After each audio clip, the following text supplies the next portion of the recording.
This podcast is made in association with Wave Motion Canon. You can contact us on Twitter at Warui Deshou or email us at waruideshow@gmail.com. If you like the show, please rate and review us on iTunes, like, subscribe, follow and share. 悪いでしょう。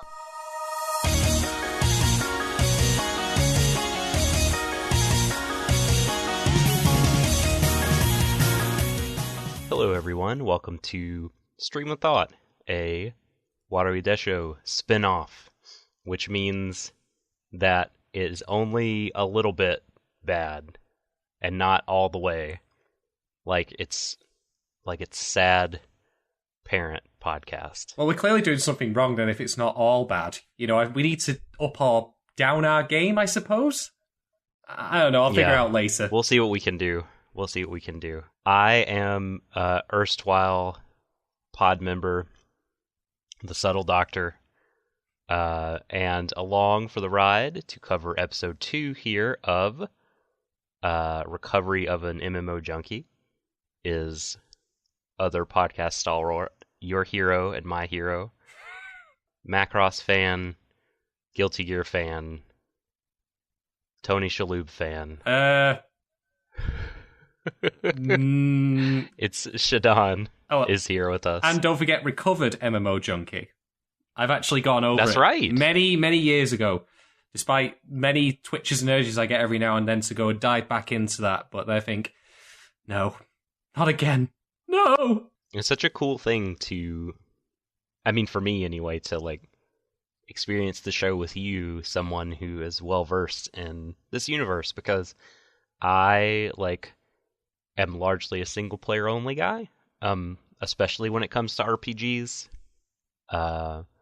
So I haven't really delved into MMOs, and so that relates to some of the questions I have in my notes about episode 2. Mm-hmm.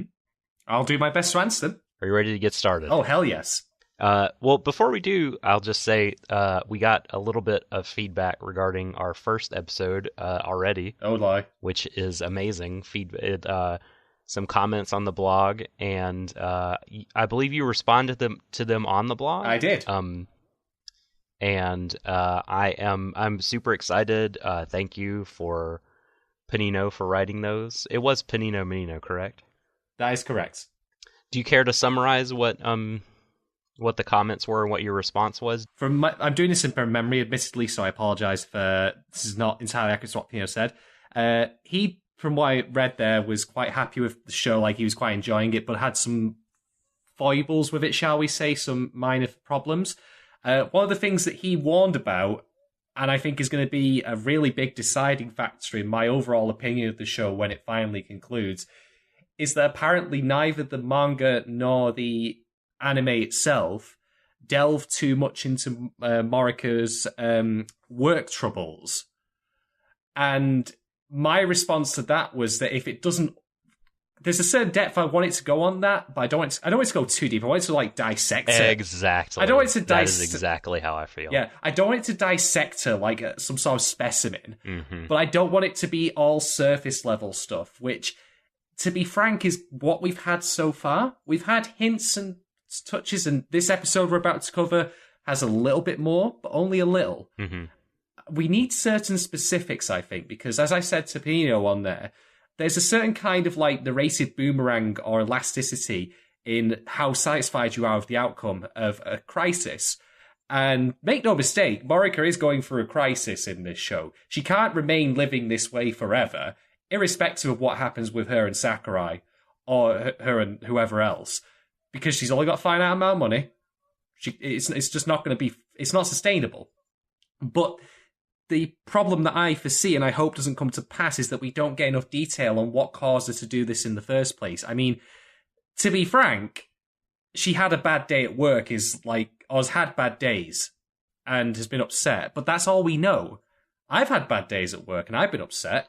I haven't, therefore, gone back to World of Warcraft and, quit my job entirely. Not to say that I'm unsympathetic to her plight, but mm-hmm. we need a bit more detail for it to be more satisfying in the end, as opposed to just being a thumbs up. In our current, pod, it's only episode 2. Mm-hmm. So I think those concerns might be valid down the road, but I think they'll be addressed somewhat. I think in the latest episode we got a little bit of hintage at that, but we won't go in delve into that too deeply here at the moment, since this is all about episode 2. Indeed. But no, look, where I stand is I mostly agree with what you said. I'm comfortable with this being a very like warm blanket of a sort of show, like not gritty, no sort of deep psychoanalysis needed. I don't need a quote unquote realism when it comes to the resolution of the plight and everything. Like the show has been fluffy entertainment, and I've enjoyed it for that. Sure. And so I'm fine for it to remain that way. Whether or not it gives little details regarding her, what precipitated her choosing the neat lifestyle or not. Like, to me, I'm good either way, but I agree with you in that if it does, I think it needs a light touch. Yeah, I don't want the perfect blue of this, shall we say. I don't want it going that deep. I don't think my heart would take it. No, God, no. But now, before my mind gets to wandering down that road, let's go ahead and get into episode 2, We Don't Know a Thing. How appropriate given what we just discussed, but Tish. Indeed. In this episode, it begins with Lilac and Hayashi doing some monster hunting, killing probably the cutest hippo monster I've ever seen. It looked like a Dragonite. It was another Pokemon. It did. Total. It's another off-brand Pokemon. It was a pocket beast, not a pocket monster. They sort of come to after that. They come to like a city, some sort of safe zone where they have a chat, and Lilac reveals that the rest of the guild have all taken bets on Hayashi's age, or at least some members of the guild. The guild master being, I think, the chief member who's doing that. They made a bet on how old he is, and this is one of the first times I think that maybe not. Maybe some of this happened last episode, but it feels significant because Morioka is choosing to engage in fruits de mer for escapism, but the very personal nature of this kind of game, has brought to her shores this question about her identity. How old is she? And of course she, makes up a lie and says that she's the same age as Lilac, a university student. And there's some really great reaction faces in that scene. Let's see, we learn a bit about the previous guildmaster when Lily and Hayashi get to talk. We see him for the first time and how he sort of gave the guild over to Kanbei. We then have Lily and Hayashi having a heart-to-heart. This is part of the same conversation. So they end up staying up all night talking. And suddenly, Morioka notices it's 5 a.m. and says, "Oh no, Lily, you have to work tomorrow." And so Lily says, "Well, rather than go to sleep, I'll just stay up all night." What a trooper. Yeah, I know. And they have that ganbarimasu, Morioka says, or Hayashi says, "I'll stay with you as long as I can bear it." And then God. cut to Morioka drooling on her keyboard, has fallen asleep. The weather's turned cold, and she's gotten a cold because, she stayed up too late, sleep deprived, and cold. Not a good recipe. She got a fever, and she heads out to the pharmacy to get some meds. Some cowbell. She's more cowbell. No? Correct. Old joke? Yes. Too old, baby? No? No. Not for me. Perhaps for our audience. Explore the space. Explore the studio space. So, yeah, she's she's taking a walk to the pharmacy and literally gets elbowed in the face by a running Sakurai. Yeah, she gets elbowed so hard she loses all of her facial features. That's true. Because Sakurai is Lily, so of course he's running late for work. Yep. Since he's sleep deprived. Didn't show it though. The elbow was so hard it like knocked her out, and so he, being not a complete douchebag, takes her to the hospital and gets her looked at, has the doctor make sure she doesn't have any serious injuries, and then pays for her cold prescription. Uses his insurance card. And there's a really funny part where he's trying to introduce himself and he doesn't have his business card, and he kind of is really anxious about the fact that he's run out of business cards and can't properly introduce himself. I found that really funny. It seems it's very light-hearted rom-com stuff because both of them are like completely at odd angles to each other in how they approach each other in this scene. Like Morioka's like, "Oh, but he's got lovely blonde hair and a nice Japanese name, but no, I'm ill and what's going on and I can't cope with this. I don't know what to do." And Sakurai's just like, he's genuinely apologetic, like, I'm so sorry. It's all very awkward, but it's not awkward in an annoying way. It feels very naturalistic. Yes. Thank God, because that could, I know. The awkwardness could have been bad, but it was awkward from two people being very, very, very polite. Yes. It was awkward not because it was there just to manufacture comedy, because it's built into their characters. Like, we learn a lot of times throughout episode 1 and this episode 2 that Morika is actually very shy. And she finds it difficult to like make her mind up on what to say to people, even in a environment where you have literally as much time as you need to like figure it out.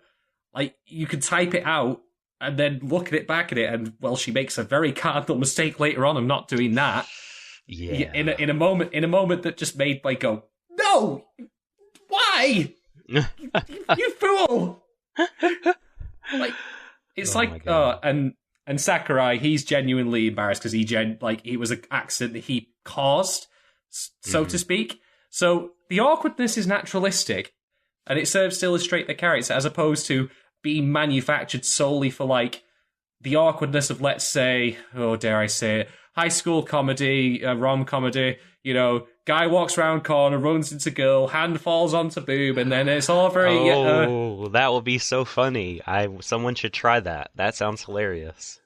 I've never seen it done before in anime. Oh, we're certainly seeing it done a lot in real life right now. Topical. Sorry. Sorry. Cringe. But yeah, that's how funny it is, folks. It's so funny. It's getting people's careers destroyed. Yes. Good. Fuck them. Listen, this is a thing we will come back to for a later episode of the show. Put a pin in this. Yes. Okay.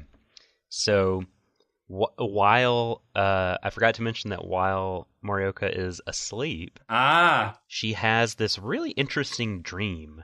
Yes. We can talk more in detail about it after I finish the summary, but in broad strokes, it's sort of her interpreting her work life as an MMO, at least at the beginning. Yes. The previous one she played. And then there's some scenery that may be from that, or it might not be, of sort of faceless robot drones walking up a hill into a castle and plunging themselves into a pit. As sort of a metaphor for meaningless corporate drudgery. Yep. Guest directed by Yoko Taro, I believe. Yes, exactly. It was the Become as God stream. Perhaps this is a link to why she got away from her job. Maybe she was just sort of woke up one day and was like, what the fuck am I doing? Like, what am I giving myself to? Yeah. Like, I'm just prostrating myself before a giant corporate machine, like, basically wasting my entire life, like throwing myself down this pit or into this. They have a scene in an anime called Moaru Penguin Drum where children are marching into a giant incinerator. Oh, that sounds delightful. It kind of reminded me of that in some ways. I mean, that's a totally different. Yeah. The meaning there is completely different, but it made me think of it just. But yeah, so maybe the crisis wasn't one of entirely to do with like bad working relationships. Perhaps it's more of an existential sort of thing that's happening. But yeah, like I said, so we'll revisit that once she gets back home and has her meds, feels better. She seeks some advice from the guild as Hayashi. I've done that myself. what to do, and of course the genders being flopped. Some of the advice is a little probably different than those folks would give to a lady in that situation.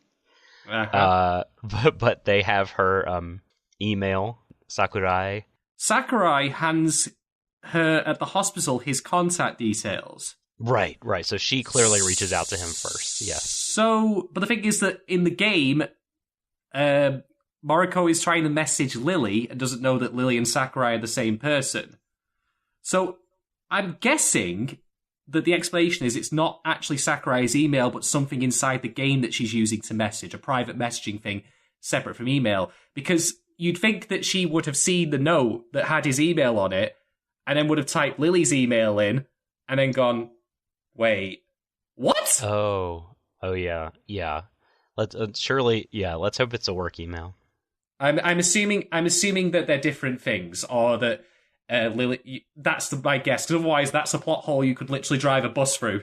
So Sakurai, of course, is secretive about his gender and identity while playing online, and if you notice in the note, the email address is just his name. Mm-hmm. It's like Sakurai_Y at something. So, like, yes, I very much doubt that he would associate that email address with this MMO character, based on how secretive he's being. Mm-hmm. Yeah, I hope so, but yeah. So yeah, they tell him to email, and she's very thankful. She does, and he gets back to her right away, which freaks her out. Leading to one of the greatest reaction faces ever. It's so good. And by the way, speaking of great things, whenever Hayashi is AFK when Morioka's writing the email, it's incredible. That face when he lolls his head back, like it's brilliant. The faces in this show in general are just fantastic. I just love the expressions. There's genuine thought being put into this to make them comedic, but also very touching at the right moments as well. Lily and Hayashi end up having another heart-to-heart. This episode is kind of broken up by sort of the first long chat with Lily and the second long chat with Lily, and then there's other stuff. Mm-hmm. But they have one at the end, in kind of what comes to sort of be their sort of special place where they can talk. Yes, that's largely that's all that happens in the show in broad form. Since we're already here at the final event of the episode, I'm sure there's a lot of things we want to talk about, but I want to ask you as an MMO player, are there really places like that in games like WoW? Like places that a person could find and kind of have be their own special place that isn't dedicated to like combat or dedicated to being kind of a public shop or something like that. Just the whole idea of like people having a place to talk in game, like a special place that, like, you know, years from now, one of them could see a screenshot of it or boot up the game and go back there and have these like memories come back as if it was like an actual place. Is just a fascinating kind of idea. So I just want to know if that was just a fantasy or if that exists. Well, just to give people context here, for those who are familiar with World of Warcraft, I played up to and including the Cataclysm expansion, which was quite some time ago. So I can't necessarily speak to what's available in there now. But my understanding is that in World of Warcraft, there were quite simply no private spaces, with the exception of dungeons and raids or battlegrounds. Anything that was instance was private. But that was private just between people who are in the group. And that being said, though, it tends to be a case of where you find players migrating to, depending on what content's available. Like, some zones were more popular than others. When Burning Crusade came out, the very first expansion, you'd be hard-pressed to find people loitering around in mainland Azeroth anywhere, except for the capital cities. And even the capital cities had their quieter sections. But I think what's most telling, though, is that when the characters are talking in the show, they're doing public talk. It's not a private message, because the show does very clearly delineate between private messages and not, and what is just, being said out loud. Mm-hmm. So I would say that you could find such a space if you could locate it. But there would definitely not be a guarantee of someone not going by and overhearing what you're saying, especially if you're speaking it publicly like they're doing. Mm-hmm. But they certainly are out there. Did I have one of those? No, if I ever wanted to talk to someone about something private, I tended to privately message them rather than go there and speak to them in person. Again, just because you never know who might hear it, not least of which is because chat in World of Warcraft, where I remember when you did the say command, it also printed it out into the local chat, so you could read it, like, even if you don't necessarily looking at it or close by, like, you could be on the opposite side of a wall and still read it. So when you're dealing with stuff like that, stuff of a personal nature, it is usually, in my opinion, put privately. Mm-hmm. But you can certainly find spaces like that where you could just sit and talk, and if you were comfortable with talking about something out loud, that could happen. I mean, dare I tell you, this is not something I did, but it's something I read about after the fact. There is a tram that runs between Stormwind and Ironforge, an underground tram line. Someone was wandering down there for no reason and found 2 people cybering. That happened. So even in the tram, where you would think no one would actually walk, where no one would actually go, because it's a tram, they literally wandered down to the middle of that and just did their business. And someone decided, I'll wander down there as well for the fun of it, and just bumped into them, because that's amazing. Because that's how that goes. That's incredible. So I guess it does exist if depending on, like you said, how comfortable you are with certain things. Man, that's wild, dude. So what stood out to you in this episode as significant or an interesting talking point? Well, I think one of the things I found notable is that there's very little combat or level fighting in this MMO, and there's very little talking about the MMO itself. I think the vast majority of the dialogue that actually happens between the characters in the game is actually about stuff that does not relate to the game specifically. It sure seems that way. Social interactions, things like that.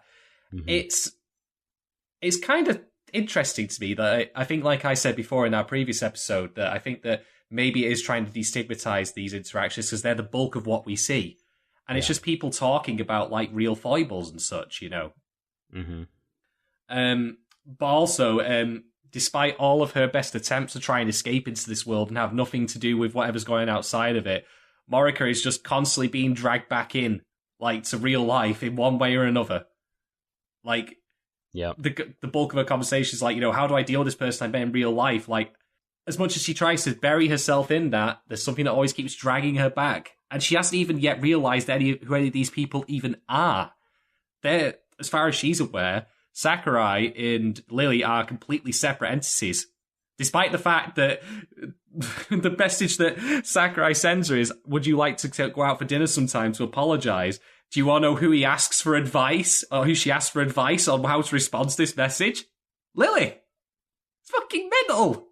Yeah. She's asking the person who asked her out to dinner what she should say back to the person who asked her about for dinner for. It is literally rom-com stuff. It's like you've got mail, but with dragons and swords and shit. Anime's You Got Mail. Anime has got mail, yes. Oh my god. It's still a fun and really enjoyable episode, though. It still keeps on going, pretty sweet. I think that dream sequence you mentioned is telling in a number of ways. I think that one of the things that's notable as well is that there's 2 parts you say. There's the one which I think is actually Moriko's previous MMO, because you know in episode 1 she tried to log on to an MMO that she had on her PC, the old one, but it said it had been closed down, and there's a brief flashback of characters, one of which was a boy with brown hair and one of which was a person with blue hair, and in the previous flashback they were like playing with each other, and that was the one that caused us to have a little tear. That was from episode 1. Now in the dream that she has, it's the boy with the brown hair, and he's saying to her, like, you're always here first, even though you work so late. So this is a memory, I'd guess, a memory of her previous interaction. And one other telling thing, one subtle detail that I only realised having now rewatched this episode 3 times, notes that the character that Moriko played in episode 1 of this other MMO was aqua hair coloured. Now, would you believe it? Hayashi's also got aqua hair. Nice little carryover detail there, you know. Mm-hmm. So that thing's still important to her, and she's brought that legacy forward a little bit. Yeah. So I'm curious how much more they'll make out of that. It was super weird to have her work life expressed through that MMO, because it's clearly she's muddling the interactions in her dream, like, you know, the MMO characters, but this is her boss talking to her saying, oh, you're here so early, but you worked overtime. And she's saying, I just want to get everything, like, done for work. Like, I'm just being thorough. Mm-hmm. I don't know if that's necessarily her boss or not, though. Well, it's somebody at her work. Like, so she's talking about work. Like, but it's I think it's an in-person conversation she had in real life. But she's sort of, like, it's getting swapped over, like, and put onto the game imagery. Yeah. And then, you know, like we said, it continues into the sort of castle pit deal with the work. But, like, yeah, I mean, there's interesting stuff, I guess, happening with how she views work and how she views games. Yeah. I think that she views the workplace, like, all of the people that she sees walking past her into that pit are all identical. They're all covered in masks with red eyes. They're drones. They're, like, the only way that could be more obvious was if they were worker bees. And then you can start making Tyler Durden references, but let's not do that. No. So I think that the issue here, and maybe this is the thing that's actually driven and, like, mad rather than any, oh, not mad, but rather driven her away from the workplace, is that perhaps she feels constrained. Like, one of the things that I've noticed is that Moriko seems like when she's on her own, like when we just get her reactions, like, in her own apartment, like, to really come out of her shell. Yeah. Like, compare how she acts with Sakurai in the hospital versus how she acts all the other time, where she's got, like, those crazy reactions, like when she looks at the email and freaks out. She's very expressive, very extroverted, very energetic, but then the moment she starts talking to someone in person, all the barriers come up, all the walls are up. I'm going in my shell now. That's it. Very anxious or introverted, for sure. And I think that perhaps maybe what's being get at here is that because she feels that work has constrained her identity so much and just made her no different than those other people, throwing themselves, like, that's why she ran away from it after all. She didn't want to go in that direction. Yeah. Maybe that's the idea behind it. Maybe that she's just her terrified individuality being crushed. Yeah. Of losing her identity. Mm-hmm. Yeah, for sure. And this is something I think we'll come back to next episode also. And well, I mean, going forward, but for sure next episode, and kind of how she views games in relation to the rest of her life, which is the other side of the coin, I think, of how she views, or how she was viewing at the end, her work life. Couple quick notes. I thought it was interesting that for her being a NEET, like you alluded to when you talked about it the last time, it's a thing that she's ashamed about. She doesn't want to admit that she's a NEET, which, like, for anime is kind of interesting because many of the NEET characters, like I'd say the vast majority of them that I've encountered, are like wear their NEEThood like on their sleeve.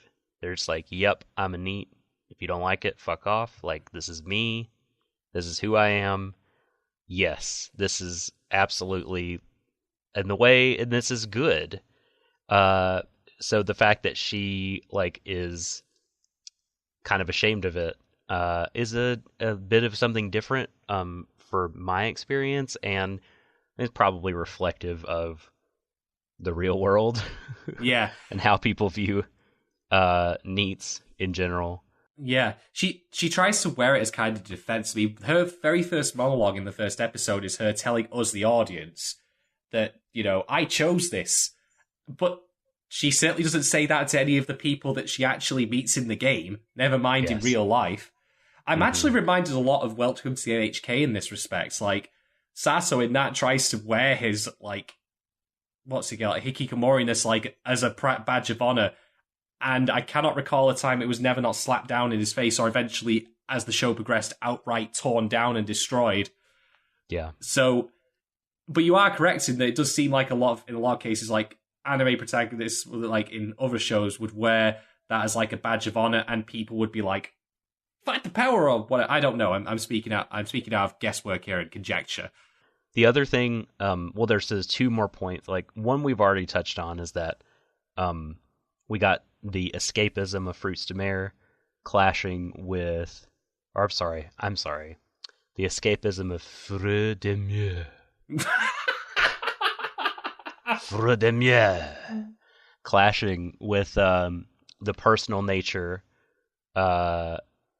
of Fruits de Mer, right? Of the escapism that Morioka wants,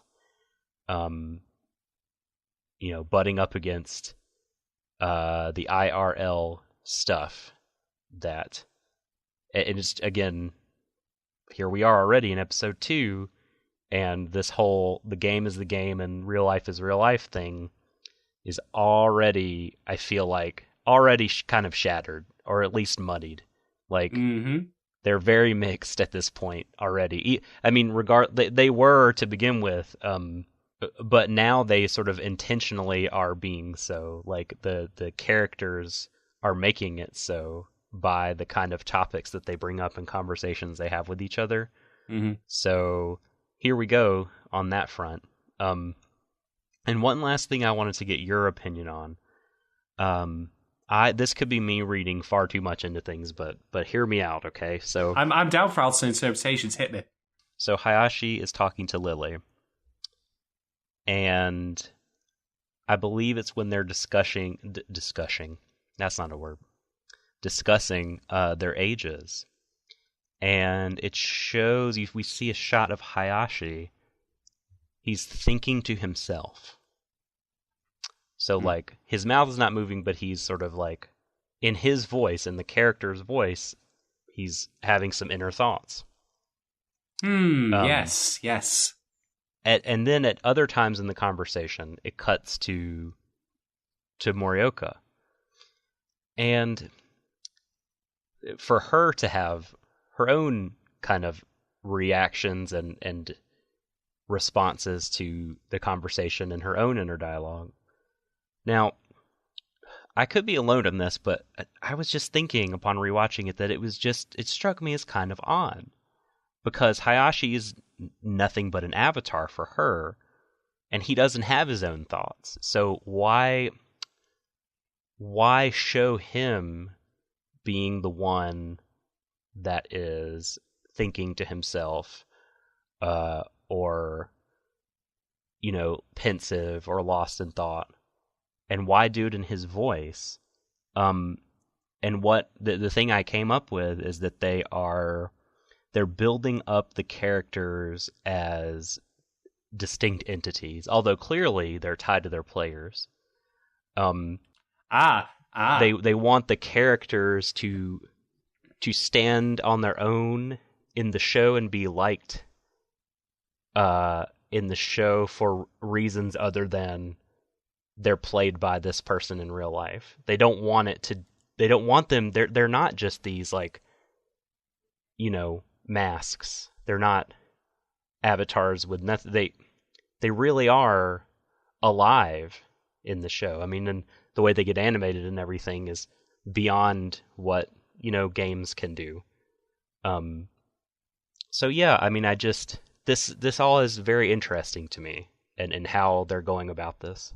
I have a theory on this, okay? In the opening, by the way, has a number of nice little tidbits in it, not least of which is the ending montage of, like, Moriko, like, falling down, like, to the knees when she comes in. Like, it's only a brief insert, but you see it. She falls over, like, as she gets into her apartment, and she's, like, in her work clothes. So that's a flashback of what must have happened to her previously when she was overly exhausted. Mm-hmm. So there's a little nugget of info for you there. But there's that shot of it as it pans away from her at the computer, and then we cut to her, and we see this before, but it's her, but with the aqua blue hair that Hayashi has. Right. So, I'm wondering if the show is going to build towards a point. The point being that it's currently, as you say, distinguishing the two characters somewhat. There's always going to be that link. You'll never sever the link that you'll remember that Moriko is playing this character. But they're distinguishing them to a certain point.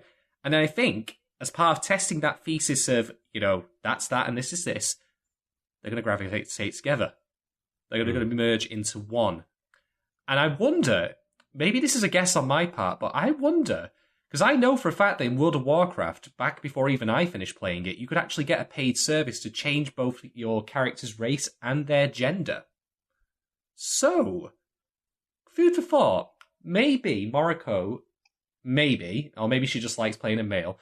Maybe after everything's resolved, we might have an epilogue scene of her playing with Lily, but now she's actually switched to playing a female interpretation of Hayashi.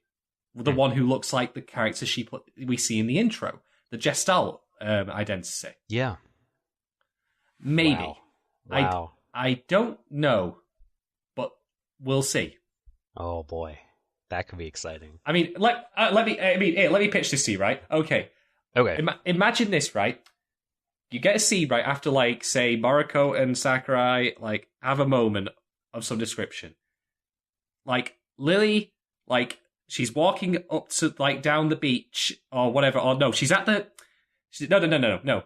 She's at the tree that she stays at, the special place, sits down there and says, "Good morning, Hayashi, how you doing?" Sits down, Hayashi's out shot. Pan to right, it's the female version that we see in the intro. Mm-hmm. Boom! And then, longing shot, looking over sunset, cut to credits, season over, anime of the year. Hire me! I don't know. I'm joking. It's just Oscar worthy. We would bring it over here just so it could win an Oscar. Oscar bait. That's what it is, mate. Even though it's not a film, it would somehow still win the Oscar. But yeah, I think that might be what they're going to try and build towards. Because after all, once Moriko, finally everyone finds out, as they will, what's the need to hide anymore? I mean, it might be an aesthetic choice for her, certainly, to play a male character. I mean, I know fairly confidently that it's certainly an aesthetic choice for Sakurai to be playing a female one. I mean, playing a female character, as he's alluded to, brings all sorts of bother. Oh boy. So, yeah. It's certainly an aesthetic one. So I just wonder for myself if, once there's no need to pretend anymore, will there be a switcheroo? We'll see. We'll see. What say you? Final thought and rating. Excellent continuation of the existing premise. Very funny reaction faces, including the amazing phone shot. The one that just every time I look at it, it's just fantastic. I think that this show, I could make an entire Instagram account just dedicated to reaction faces because they're just glorious. The one, for example, of Lily at the bar as she overhears the betting and just is sipping her cocktail and just looks like, But fun fact, by the way, actually, when they have the conversation afterwards, had Lily actually been in on that bet and Moriko had revealed the truth, she would have actually won. I know. Because she said that she was just a little older and Sakurai's same age. So Sakurai's actually completely on the nose with his guess, but never actually put money to it. I know. Damn it. So overall, excellent continuation. Please keep it going. Don't let me down. You have to give it a rating out of 5. I will give this... I'll give this... I'm trying to think of a novel rating system here. Well, you know what? We'll cut straight to the chase here. I'll give it a 4 out of 5, plus a Kit Kat. Beautiful. All right.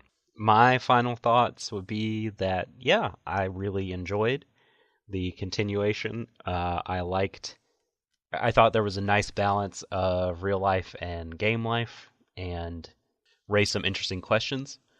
I think for whatever reason, maybe it's the rewatch, it lost the teensiest bit of momentum from the first episode. Not anything much. But I guess I'm just judging it relative to the first episode. I found it a good, as you say, continuation, But as an episode, I'm going to go slightly lower and say that it's 3.5 business cards out of 5. Don't you mean scraps of paper? 3.5 insurance cards out of 5. Fabulous. Well, thanks for hanging out with us. Again, folks, you can always tweet us at Warui Deshou, email waruideshou@gmail.com. Get a hold of us. Let us know if you like what we're doing. These are on YouTube, iTunes, SoundCloud. Please follow those channels. Please respond. Please rate us. Give us the kind words so that we may rise in rankings and discoverability algorithms everywhere. Oh, I just thought we Shadon. started spamming the titles anime MMO Junkie Top Time Fun Happy Moment la di da. That's what we need to start calling. We need to catch all the keywords. Yep, that's you. Yes, you're hired. Whee! SEO expert Shadon hired. Excellent. Where can people find you if they want to ping you about this? You are more than welcome, folks, to find me on Twitter at Shadon1010. That's 1010. And on top of that, I have a Curious Cat, which you can also find curiouscat.me/Shadon. Otherwise, yeah, just feel free to hit me up there. I'm always more than happy to chat about pretty much anything. Why not? Same for me. I'm at TheSubtleDoctor on Twitter and curiouscat.me/TheSubtleDoctor. We appreciate your listenership, and we will catch you for episode 3 of MMO Junkie. Remember to embrace each other, everyone, to the ends of the universe. またね。